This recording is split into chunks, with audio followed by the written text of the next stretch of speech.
Olá, seja muito bem-vindo para nossa aula, para esse destravar aí da ansiedade e da depressão.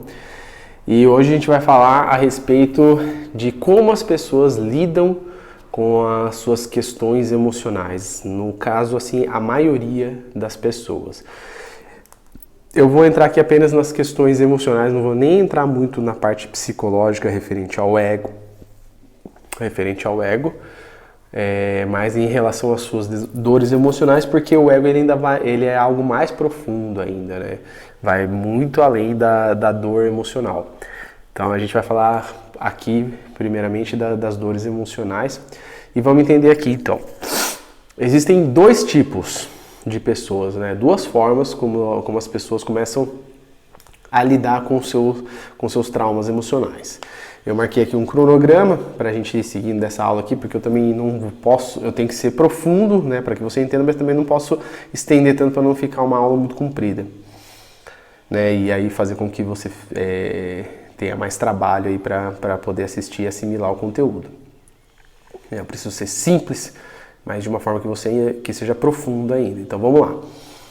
Duas formas de lidar. Primeiro, a pessoa, ela geralmente tenta disfarçar, né? Tenta disfarçar os seus sentimentos negativos para não enfrentá-los. Então, o que acontece? Vem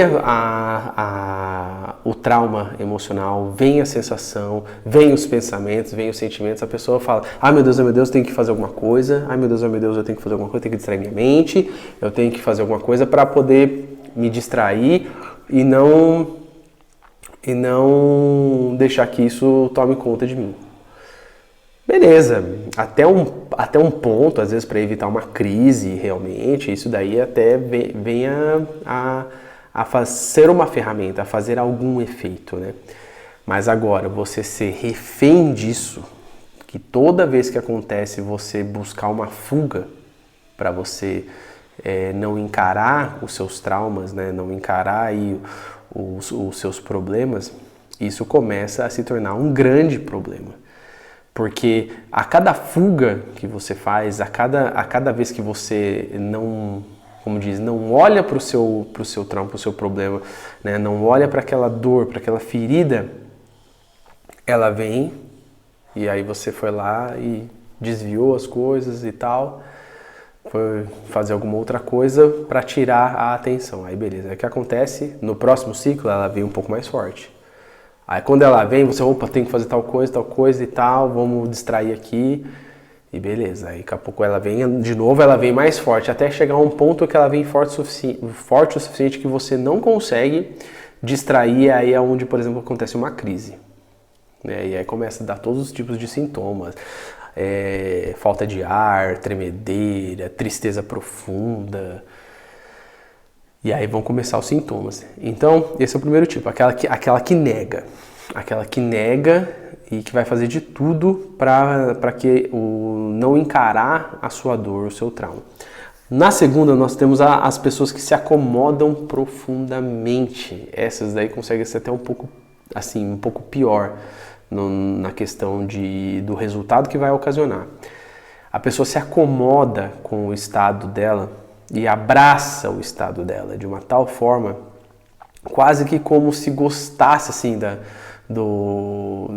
daquele estado emocional, né, que causa dor.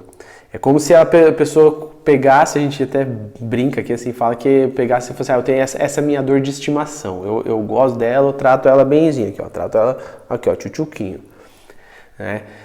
Por quê? Porque é a pessoa que se vitimiza, é a pessoa que, por exemplo, ela vai falar dos problemas, ela fala, você chega assim, você fala, e aí? Você encontra a pessoa, tudo bem? A pessoa, ai, nossa, ai, não tô bem, por que aconteceu? Você sabe como que é, acontece isso, eu sou assim, eu sou um assado, e nossa, hoje foi terrível para ela se levantar da cama, hoje não sei o quê. A pessoa se vitimiza, ela se entrega totalmente para sua dor emocional.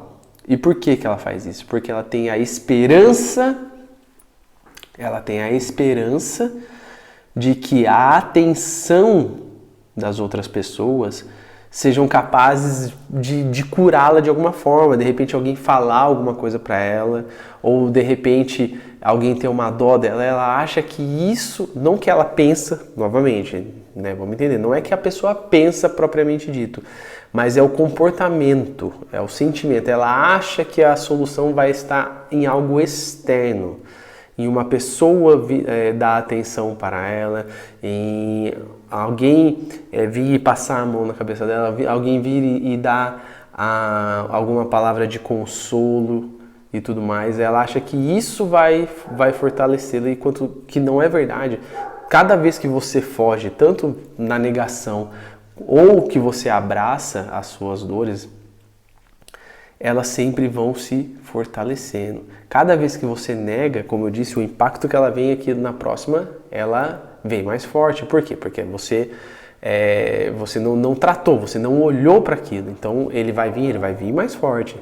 E ao passo que quando você abraça ela e trata ela como uma ferida emocional de estimação, você está cultivando, você está dando carinho, você está dando estímulos. E o que são os estímulos? São os pensamentos, os sentimentos e, consequentemente, as ações. E aí isso serve de estímulo para quê? Para que a dor passe a aumentar cada vez mais. Você pode ver a pessoa, por exemplo, que está depressiva, que começa com uma tristeza, né? Começa com uma tristeza e ela se entrega para essa tristeza, e aí todo dia ela fala, não, porque eu tô triste, ou, né? A expressão corporal dela todo dia, não, porque eu tô triste, porque acontece isso, porque nada dá certo, e vai alimentando isso. Você pode ver, é matemático, é lógico e bom senso.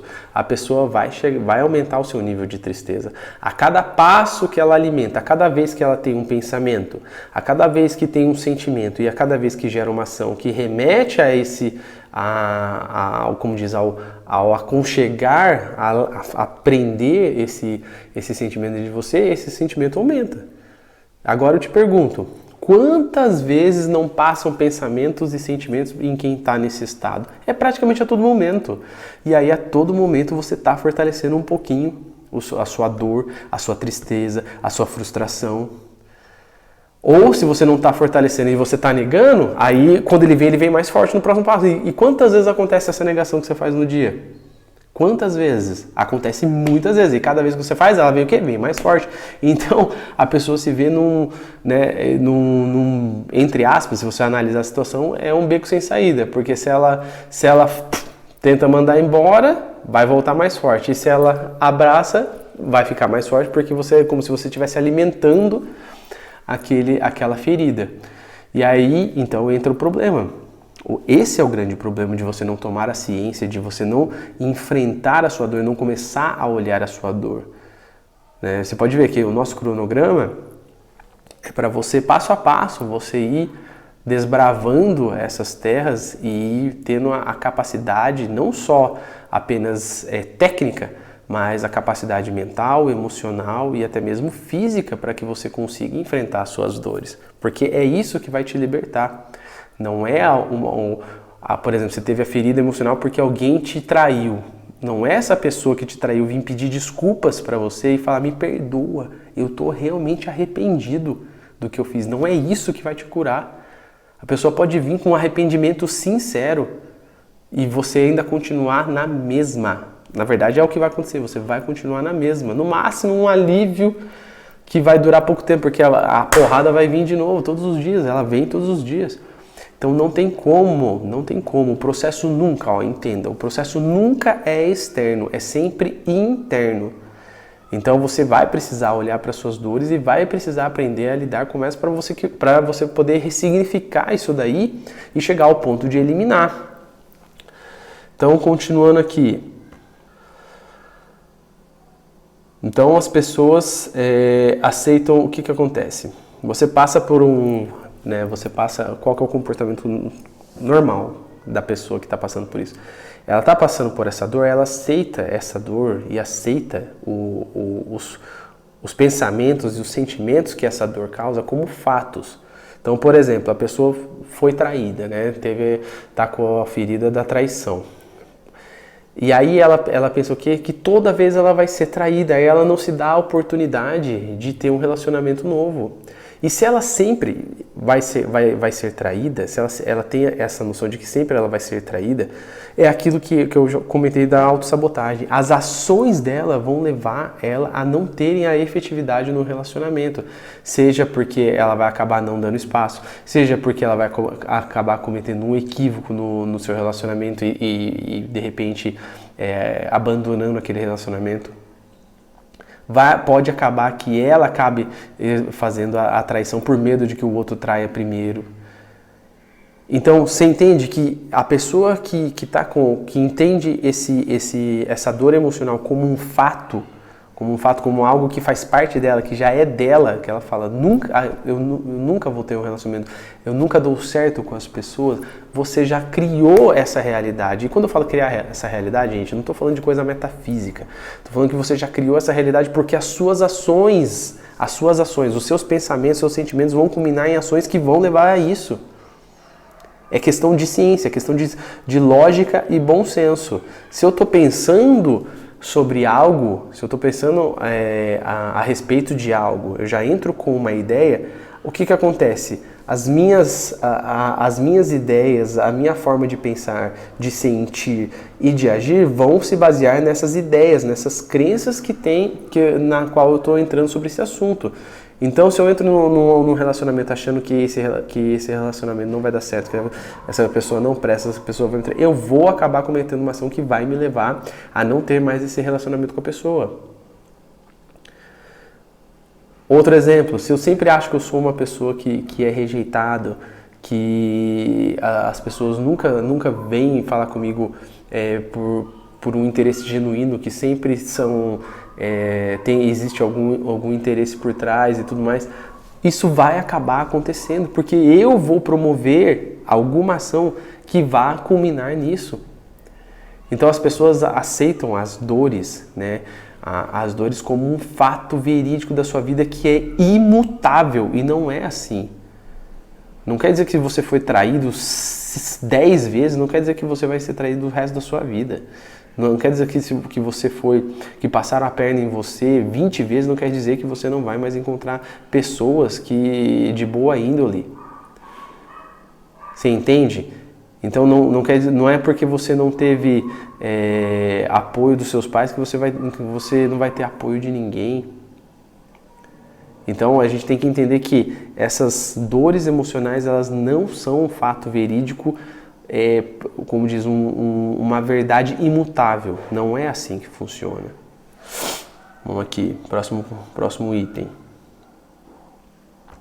Outro ponto, né? A pessoa que exerce alguma dessas duas opções, né? Ou de negar, ou de cuidar como se fosse um bichinho de estimação, aí as suas feridas, o que acontece? A pessoa, ela pensa convictamente que ela está no controle da situação. Isso acontece geralmente com a pessoa que nega, porque o que acontece? O sentimento, o pensamento vem e ela nega. E ela fala, não, eu estou no controle, eu estou negando aqui, eu não estou deixando aparecer. Né? Só que esse processo, ele chega a ser até irônico, porque é o contrário que acontece. A cada vez que você está negando o estímulo e negando de entender o que está acontecendo com você, com esse processo, você está negando o controle. Que controle? O controle de poder decidir se você quer ter isso para a sua vida ou não. Porque se você espanta, você vai passar o resto da sua vida com isso. E não é isso que você quer. A pessoa que espanta, ela espanta justamente porque ela não quer. Só que ela não tem o controle. Ela não tem o controle para que através de, como diz, espantar o pensamento ou tentar espantar o sentimento, isso não vai ser efetivo. Ela não tem o controle real disso. O controle real está em você entender, e a partir do momento que você entende, você fala, posso eliminar isso da minha vida. E agora escolho eliminar através do quê? De um método, através do quê? De uma lógica, através de um bom senso. né? O que eu estou querendo dizer com isso? Que esses processos que acontecem são irracionais. Apesar de ser o mais comum que acontece, é um processo irracional, porque a pessoa não tem noção do que está acontecendo na sua mente e nas suas emoções. Outro ponto, e tá cheio de pesquisas, você dá um Google aí, você vai ver várias pesquisas que mostram que as pessoas que tentam fazer essa coisa de minimizar ou desconsiderar o seu problema emocional, sua ferida emocional, ela sempre tende a aumentar, sempre tende a ampliar, né? Aquela velha figura de linguagem, né? Aquela velha frase que diz, né? Por exemplo, se aconteceu alguma coisa, você fala, vamos pôr uma pedra em cima disso aqui? Meu, isso não existe. Não existe colocar uma pedra. É a mesma coisa que você pegar a sujeira e varrer para debaixo do tapete. A sujeira tá lá, vai continuar lá. E se você deixar, vai juntar bicho, vai juntar um monte de coisa. Quando você for ver, vai estar um desastre. E é isso que acontece. Pôr uma pedra em cima, falar não vou mais mexer com isso, é isso que vai acontecer. Vai apodrecer cada vez mais e você vai ficar pior cada vez mais. E também aquela coisa de, olha, vamos esperar que o tempo cura, né? O tempo cura tudo. Isso não existe, gente. Não existe o tempo cura. O tempo, ele vai ser, como diz, não é nem o tempo, mas o fato de você não mexer da forma certa com isso, né, e influenciado pelo tempo que você, né, está deixando de trabalhar com isso, vai ser matador com você, vai derrubar. Você pode ver uma pessoa que não trata disso com seriedade, uma pessoa que não coloca como prioridade resolver esses traumas, você pode ver, isso é pesquisa, mais de 90% das pessoas, elas não voltam. E cada vez que vai, piora, até chegar a um cenário onde infelizmente acontece. A pessoa acaba falando, talvez se eu perder a minha vida seja melhor do que continuar com essa dor. Talvez se eu perder minha vida seja melhor do que continuar com esse desespero. E aí acaba acontecendo o pior. Então, não caia nesse conto do vigário. Tempo não vai curar, não vai. O que cura, só existe uma coisa que cura, é a própria pessoa. Né? Eu já comentei com vocês, não existe uma pessoa externa capaz de curar essas dores em você. Mesmo um terapeuta, mesmo um psicólogo, mesmo um psiquiatra, ele não vai curar. O máximo que ele vai fazer é te dar a ferramenta. E quem tem que usar propriamente dito essas ferramentas é você. Não existe outro método conhecido hoje que seja capaz de eliminar a ansiedade e a depressão, senão o próprio processo em si que a pessoa passa para poder se conhecer e se libertar disso. Fechou? Outra coisa, aquele ditado, né, a gente encontra isso bastante em coisas que falam sobre lei da atração e coisas de metafísica e tudo mais, que fala, né, você é o que você pensa.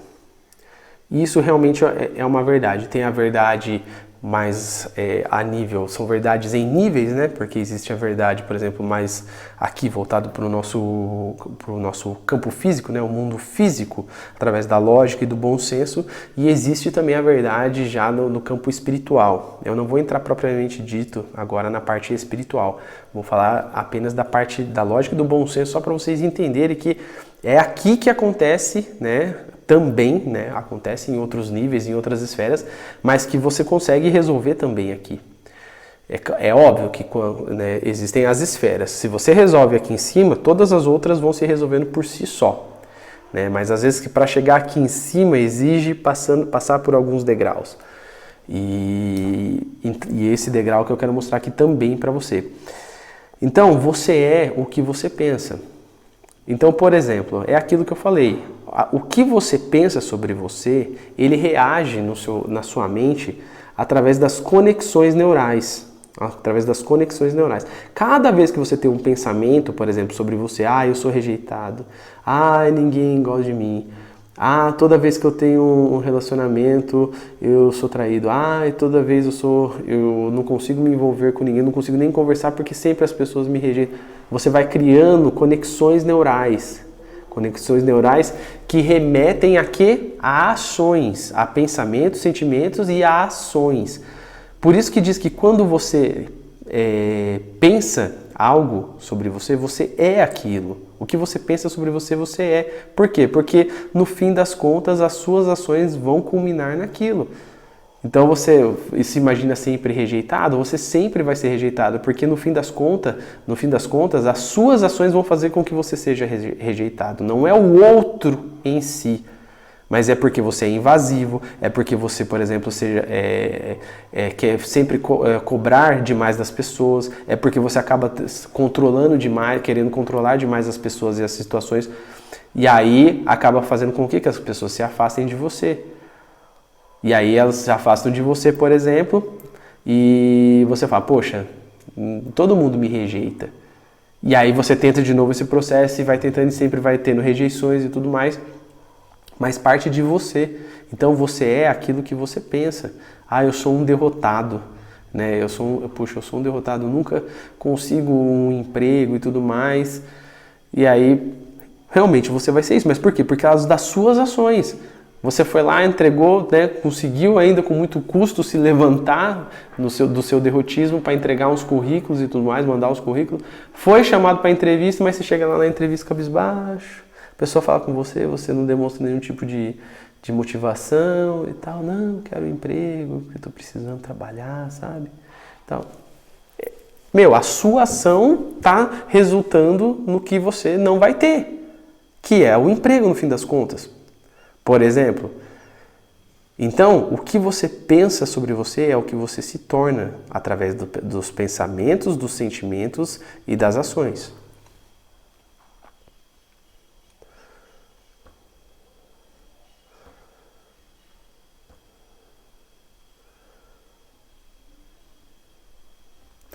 Outro ponto que é comum.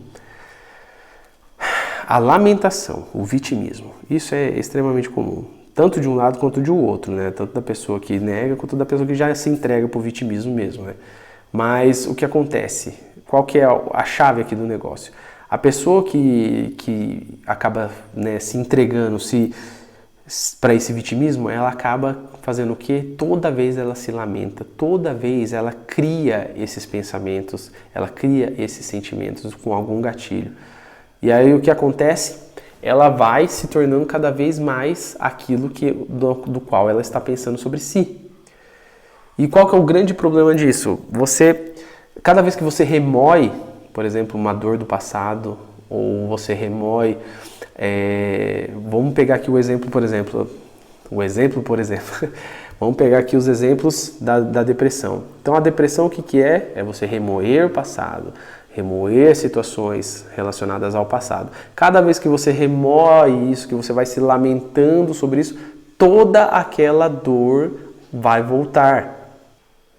Toda aquela dor vai voltar. Você fica revivendo aqueles momentos. E cada vez que você revive esses momentos, mais conexões, né, mais sinapses vão se formando para sustentar todas essas lamentações, essas dores, né?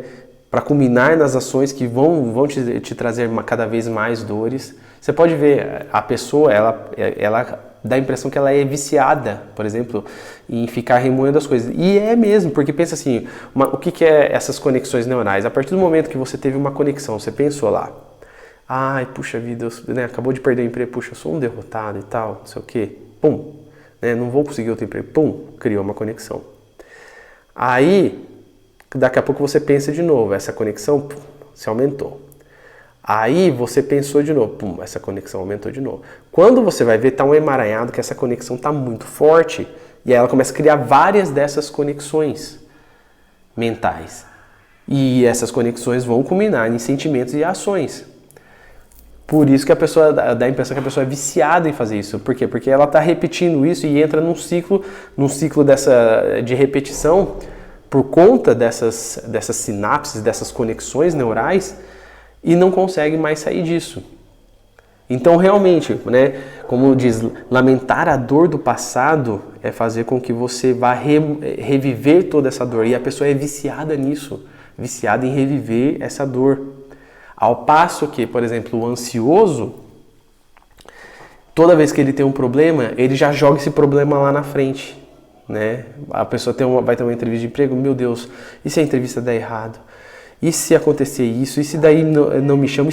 Meu Deus, e se eles ligarem agora e falar que não é para eu ir mais na entrevista?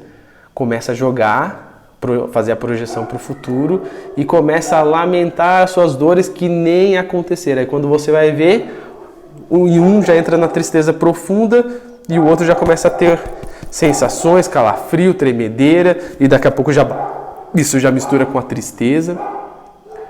Então, cada vez que você se lamenta, cada vez que você faz essas projeções, você vai começar a reviver esses momentos. E cada vez que você revive esses momentos, mais conexões se fazem e mais difícil é para quebrar essas conexões. Outro ponto é aquilo que nós comentamos também em aulas passadas.